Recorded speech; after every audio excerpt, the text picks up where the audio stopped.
আমরা যারা আহলুস সুন্নাহ ওয়াল জামাআহ বা মসজিদের গেটে দেখলাম আহলুল হাদিস লেখা আছে, যাই লেখা থাকুক, এখন কেউ কেউ কারো মনে এরকম প্রশ্ন জাগতে পারে যে আহলুল হাদিস মানে হাদিসওয়ালা, তার মানে এরা হাদিস হয়তো মানে, কোরআনকে তাহলে মানে না? না, অসম্ভব। আল্লাহ রাব্বুল আলামিন তিনি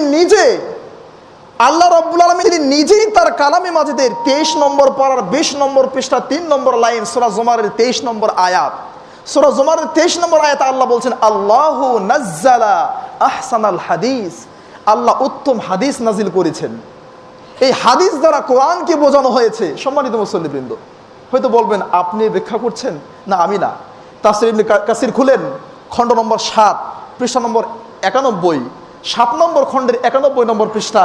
ইবনে কাসির রাহিমাহুল্লাহ আহসানুল হাদিস, এখানে হাদিস দিয়ে কোরআনকে বোঝানো হয়েছে, এই ব্যাখ্যাই তিনি করেছেন।